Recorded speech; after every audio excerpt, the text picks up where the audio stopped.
नमस्कार दोस्तों।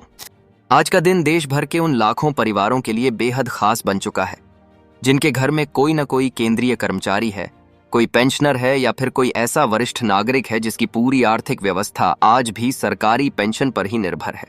सुबह जैसे ही यह ताज़ा अपडेट आया, पूरे देश में एक नई उम्मीद की लौ फिर से जग चुकी है।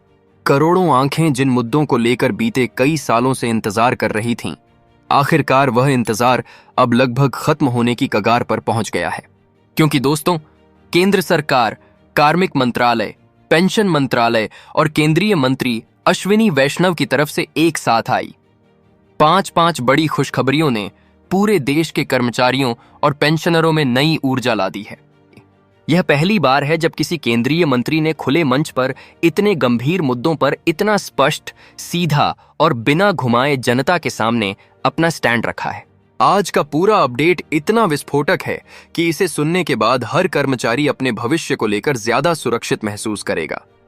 हर पेंशन धारक को लगेगा कि उनकी पुरानी मांगें अब सिर्फ कागजों में नहीं बल्कि असलियत में लागू होने की दिशा में आगे बढ़ चुकी हैं। देखिए, और सबसे बड़ी बात, आज जो बातें सामने आई हैं वह कोई अफवाह नहीं, कोई सोशल मीडिया की गॉसिप नहीं, कोई यूट्यूब पर फैल रही मनगढ़ंत कहानी नहीं, बल्कि देश के केंद्रीय मंत्री द्वारा टीवी इंटरव्यू में कही गई पुष्टि है। दोस्तों, कहानी की शुरुआत उसी पल से होती है जब एक पत्रकार ने केंद्रीय मंत्री अश्विनी वैष्णव के सामने वह सवाल रख दिया जो करोड़ों कर्मचारियों और पेंशनरों के दिलों में सबसे बड़ा सवाल बना रहता है। क्या 8वां वेतन आयोग जनवरी 2026 से लागू होगा? क्या तारीख बदली जा सकती है? क्या सरकार इस पर पीछे हट सकती है? लेकिन मंत्री जी ने जो जवाब दिया वह सुनकर पूरे देश में खुशी की लहर दौड़ गई। उन्होंने बिल्कुल साफ, बिल्कुल सीधे शब्दों में कहा कि 8वां वेतन आयोग समय पर ही लागू होगा और इसका लाभ 1 जनवरी 2026 से ही दिया जाएगा। सरकार ने तारीख नहीं बदली है, ना ही भविष्य में बदलेगी। कर्मचारियों और पेंशनरों को चिंता करने की कोई जरूरत नहीं है। अब दोस्तों, जरा सोचिए, इतने लंबे समय से वेतन आयोग को लेकर जिन गलतफहमियों, जिन अफवाहों ने लोगों को परेशान कर रखा था, वह सब एक ही बयान से खत्म हो गई। लेकिन असली कहानी तो इसके बाद शुरू होती है, जब पत्रकार ने मंत्री जी से पूछा कि अब तक वेतन आयोग में प्रगति कहां तक पहुंची है, किन मुद्दों पर बातचीत चल रही है, कौन कौन सी मांगे सरकार तक पहुंच चुकी हैं।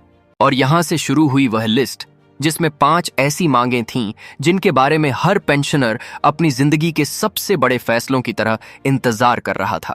मंत्री जी ने न सिर्फ इन मांगों को स्वीकार किया बल्कि यह भी कहा कि यह मांगें तर्कसंगत हैं और कमेटी गंभीरता से इन पर काम कर रही है। इसमें पहला मुद्दा था कम्यूटेशन रिकवरी अवधि को घटाना। आज की तारीख में पेंशनर को कम्यूटेशन रिकवरी 15 साल तक झेलनी पड़ती है, जो कई बार आर्थिक बोझ बन जाती है। लेकिन 8वें वेतन आयोग में इसे 11 या 12 साल किया जा सकता है। यह बदलाव लाखों पेंशनरों के लिए सबसे बड़ी राहत बन सकता है। इसके बाद जो दूसरी मांग रखी गई थी वह सालों से चली आ रही देश के बुजुर्ग पेंशनरों के दिल से जुड़ी मांग है, पेंशन को टैक्स फ्री किया जाए। क्योंकि जब सांसदों, विधायकों की पेंशन टैक्स फ्री है तो फिर एक आम कर्मचारी जिन्होंने पूरी जिंदगी देश की सेवा की, उनकी पेंशन पर टैक्स क्यों? इस पर मंत्री जी का जवाब सुनकर पेंशनरों के चेहरे खिल उठे। उन्होंने कहा कि इस मामले पर कई आवेदन प्राप्त हो चुके हैं और कमेटी इस पर बहुत गंभीरता से काम कर रही है। पहली बार किसी केंद्रीय मंत्री ने इस पर खुलकर सकारात्मक बयान दिया है। इसका मतलब है कि आने वाले वेतन आयोग में पेंशन टैक्स फ्री की दिशा में बड़ा निर्णय लिया जा सकता है। तीसरी मांग फिक्स्ड मेडिकल अलाउंस यानी FMA की बढ़ोतरी। आज की तारीख में पेंशनरों को सिर्फ RS 1000 मिलता है, लेकिन यह राशि स्वास्थ्य खर्च के सामने बेहद कम साबित होती है। संगठन 5000 रुपए की मांग कर रहे हैं और मंत्री जी ने साफ कहा मांग तर्कसंगत है।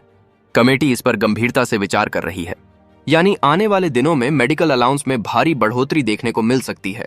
चौथी मांग महंगाई भत्ते के कैलकुलेशन फॉर्मूले में बदलाव। यह वह मुद्दा है जो हर कर्मचारी और हर पेंशनर को सीधे प्रभावित करता है। छठे वेतन आयोग में DA 100% के ऊपर पहुंच गया था, लेकिन 7वें में 60% से ऊपर कभी उठ ही नहीं पाया।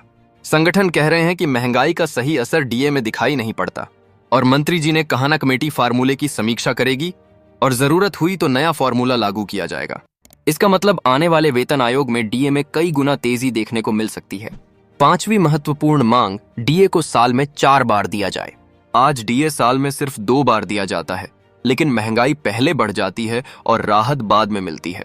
इसलिए संगठनों ने मांग रखी है कि डीए हर 3 महीने में एक बार बढ़ना चाहिए। इस पर भी मंत्री जी का जवाब सकारात्मक था। कमेटी इस पर विचार कर रही है। संभव है कि आने वाले वेतन आयोग में डीए तिमाही आधार पर मिलने लगे, जिससे कर्मचारियों को महंगाई से जल्दी राहत मिल सके। 5वीं महत्वपूर्ण मांग, डीए को साल में 4 बार दिया जाए। आज डीए साल में सिर्फ 2 बार दिया जाता है, लेकिन महंगाई पहले बढ़ जाती है और राहत बाद में मिलती है। इसलिए संगठनों ने मांग रखी है कि डीए हर 3 महीने में एक बार बढ़ना चाहिए। इस पर भी मंत्री जी का जवाब सकारात्मक था। कमेटी इस पर विचार कर रही है। संभव है कि आने वाले वेतन आयोग में डीए तिमाही आधार पर मिलने लगे, जिससे कर्मचारियों को महंगाई से जल्दी राहत मिल सके। दोस्तों, मंत्री जी के इन 5 संकेतों ने यह साफ कर दिया है कि आने वाला 8वां वेतन आयोग कर्मचारियों और पेंशनरों के लिए ऐतिहासिक होने वाला है। अब बात करते हैं उस मुद्दे की जिसे लेकर पूरा देश सांसें रोककर बैठा है। 18 महीने का लंबित डीए एरियर। यह वह एरियर है जो कोरोना काल में रोका गया था और आज तक बकाया बना हुआ है। लेकिन अब बड़ी खबर आ चुकी है कि 25 नवंबर 2025 को सुप्रीम कोर्ट में इस पर पहली सुनवाई होने जा रही है। अगर सुप्रीम कोर्ट ने कर्मचारियों और पेंशनरों के पक्ष में फैसला दे दिया तो RS-30 और 402 करोड़ रुपए का एरियर जारी किया जा सकता है। यानी हर कर्मचारी और पेंशनर के खाते में लाखों रुपए जमा हो सकते हैं।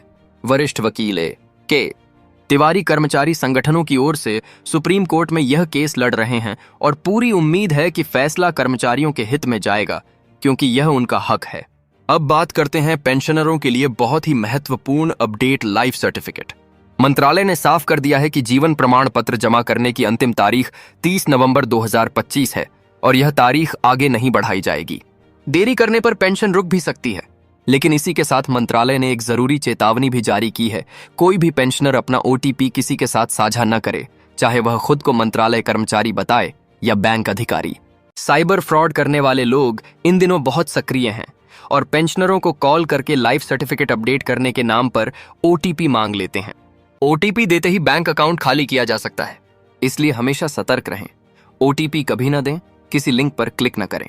दोस्तों, आज का पूरा अपडेट कर्मचारी समाज, पेंशनरों और उन परिवारों के लिए बहुत बड़े बदलाव की शुरुआत है जो अपनी जिंदगी का एक बड़ा हिस्सा सरकार की नीतियों पर निर्भर रख रहे हैं।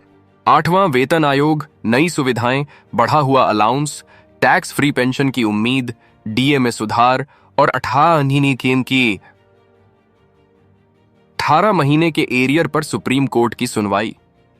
यह सब आने वाले महीनों में करोड़ों भारतीयों के जीवन में बड़ा बदलाव लेकर आएगा।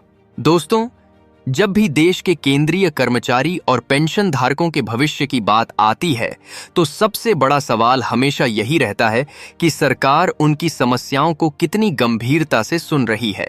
लेकिन इस बार हालात पहले जैसे नहीं हैं। यह पहली बार है कि सरकार के मंत्री खुद कदम बढ़ाकर इतने संवेदनशील मुद्दों पर खुली प्रतिक्रिया दे रहे हैं और यही वजह है कि इस बार उम्मीदें भी पहले से कहीं ज्यादा मजबूत हो चुकी हैं। 8वें वेतन आयोग का नक्शा धीरे धीरे साफ होता जा रहा है और उन सभी महत्वपूर्ण प्रावधानों पर सरकार की सोच भी सामने आ चुकी है, जिनका असर सीधे सीधे करोड़ों लोगों की जेब पर पड़ने वाला है। जब कर्मचारी संगठनों की तरफ से इन मांगों को सरकार के सामने रखा गया, तब बहुत से लोग सोच रहे थे कि शायद पहले की तरह इन प्रस्तावों को फाइलों में ही रोक दिया जाएगा। लेकिन जैसा कि मंत्री अश्विनी वैष्णव ने कहा, कई मुद्दे तर्कसंगत हैं और उनमें से प्रत्येक पर कमेटी गंभीरता से विचार कर रही है। यानी इस बार सिर्फ औपचारिकता नहीं हो रही, बल्कि जमीनी स्तर पर काम शुरू हो चुका है। हर प्रस्ताव का अध्ययन हो रहा है, हर मांग के वित्तीय प्रभाव का विश्लेषण किया जा रहा है, कर्मचारियों की जरूरतों को वास्तविकता के साथ देखा जा रहा है और पेंशनरों की दिक्कतों को समझकर उन पर समाधान तलाशे जा रहे हैं।